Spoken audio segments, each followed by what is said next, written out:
Olá, meu amigo, minha amiga, estamos de volta com mais um Portal do José, fechando a nossa primeira semana desse ano de 2024, mas com uma notícia muito boa que irei compartilhar aqui com vocês, que mostra que lutar sempre vale a pena, porque as filas estão ganhando mais tração e aqueles criminosos que fizeram tanto mal a todos nós, ao nosso país, agora têm muito mais motivos para ficarem sem dormir. Vou conversar com vocês sobre as últimas notícias, sobre filas que estão andando no dia de hoje e também recordar aqui algumas situações que eu comentei com vocês no nosso programa anterior em relação à desumanização que essa gente que esteve no poder ainda tem e que precisa, de algum modo, ser curada. Nada como uma cadeia para alguns ou uma clínica psiquiátrica para outros. Bom, vou conversar com vocês sobre o que está acontecendo, mas antes de mais nada, quero convidar você que está chegando agora no nosso portal e não nos conhecia, para que você se inscreva aqui conosco, conheça também os nossos outros vídeos.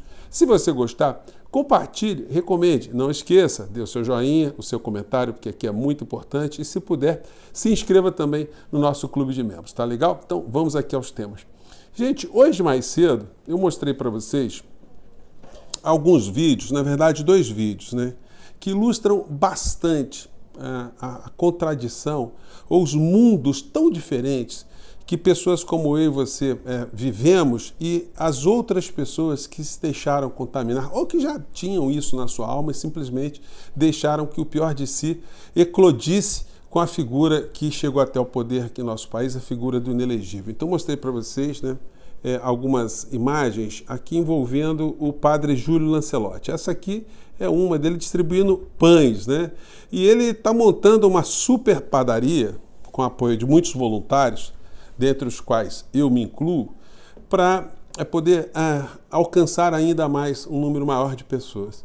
Ele faz exatamente o que qualquer cristão faria, Eu lembro muito um depoimento pessoal da minha mãe, Minha mãe, quando eu era muito pequenininho, e ela, toda vez que via alguma pessoa numa calçada perto de casa, enfim, ela sempre preparava uma quentinha e levava, E às vezes nós não tínhamos tanta coisa assim para oferecer, mas ela pegava e dividia as coisas ali do dia com as pessoas que estavam ali nas ruas, Isso há muitos e muitos anos atrás.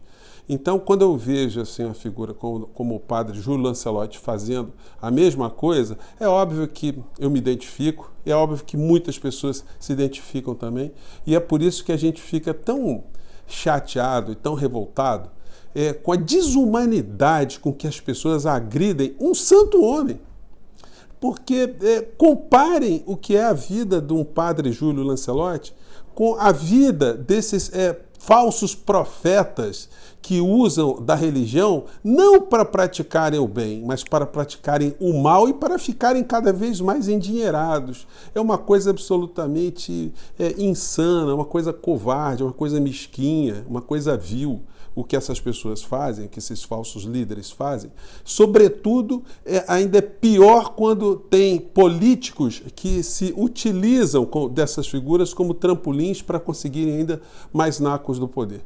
Então eu passei para vocês mais cedo um vídeo aqui onde o padre Júlio Lancelotti, antes desses episódios todos de ataques que ele está sofrendo, onde ele registra aqui que recebeu um telefonema muito importante. E eu não passei para vocês no nosso vídeo anterior esse trecho que eu vou passar agora, que eu vou compartilhar. Eu acho que é muito legal e é muito significativo, para a gente comparar esses dois mundos, o mundo que nós vivemos, que nós acreditamos, que nós queremos o bem, e outro mundo que eu não vou nem mencionar muito. Então, vamos ver aqui a história do padre Júlio Lancelotti. Vamos lá.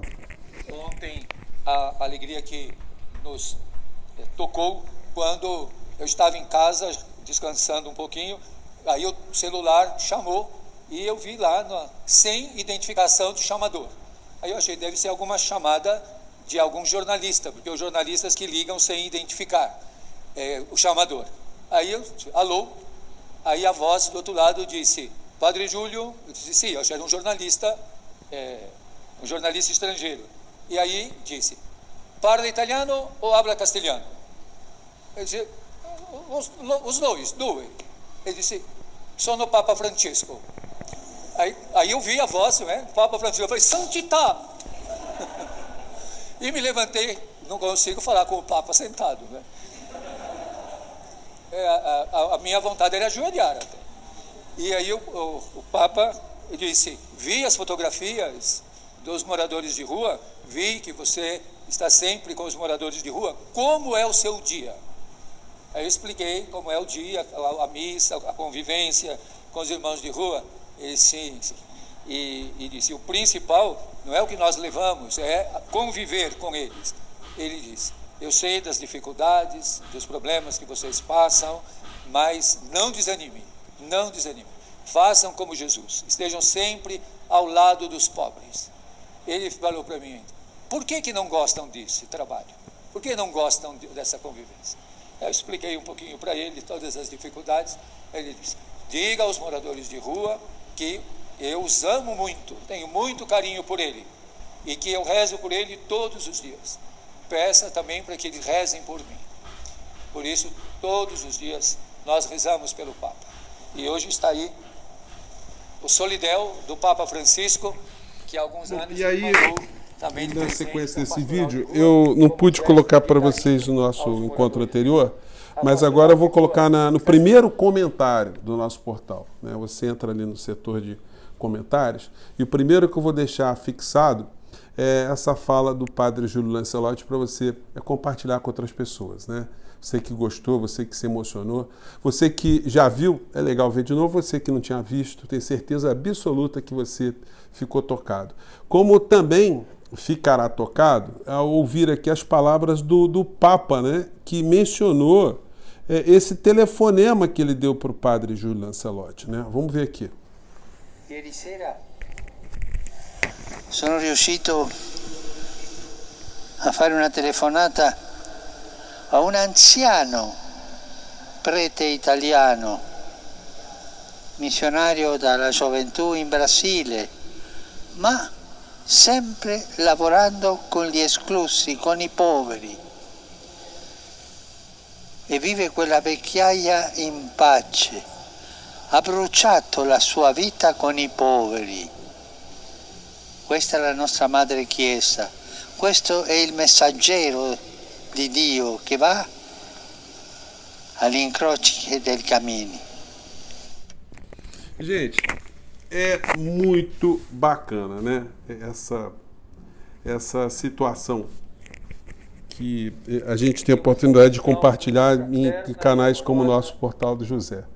Ao mesmo tempo que essas coisas acendem, né, em algumas pessoas algo que estava adormecido, né, e reacendem também algumas ações, ao mesmo tempo elas nos mostram o contraponto, né, o outro lado. Por que a gente fica tão emocionado com isso? É porque justamente o Brasil tem gente que está operando o tempo todo nas trevas, né?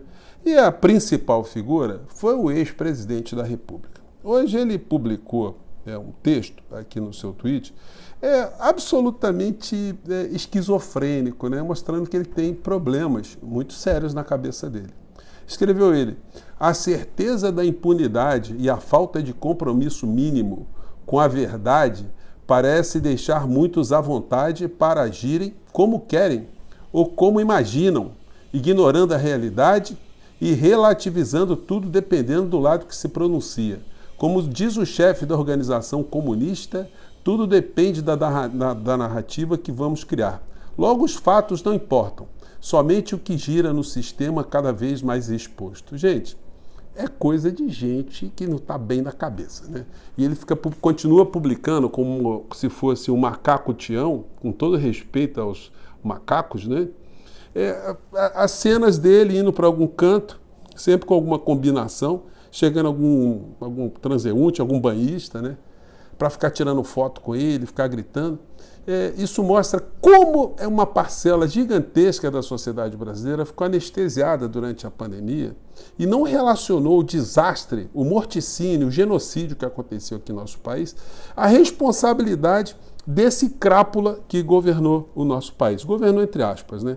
Mas só que hoje, eu vou fechar o nosso papo aqui com uma notícia muito importante. A notícia é essa aqui, ó.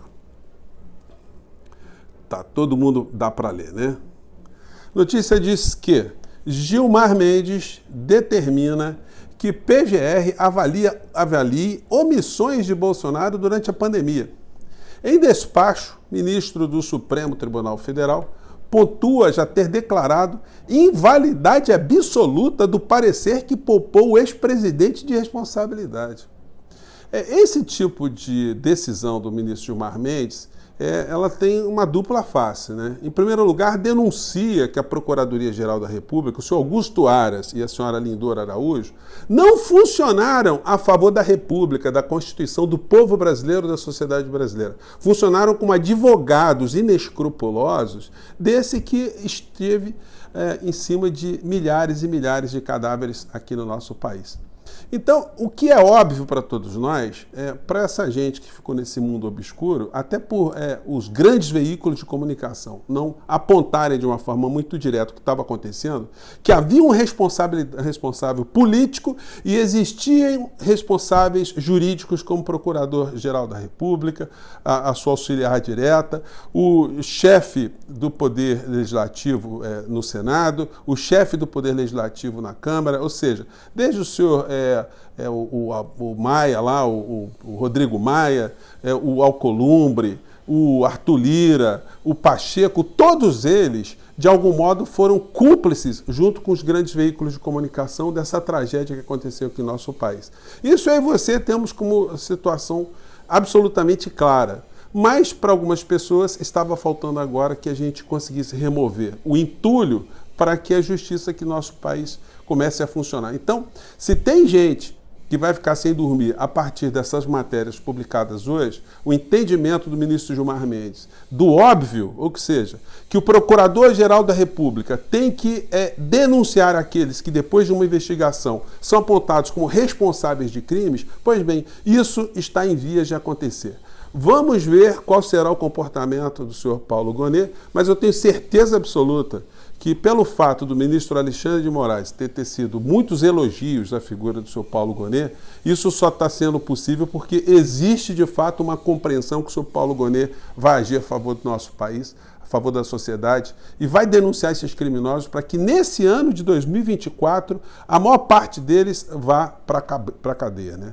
Para Papuda, para Bangu 8 e para Colmeia, para as mulheres, né? Gente, eu fico por aqui mais uma vez, um grande abraço e a gente volta ao nosso próximo encontro. Filas estão andando. Tchau!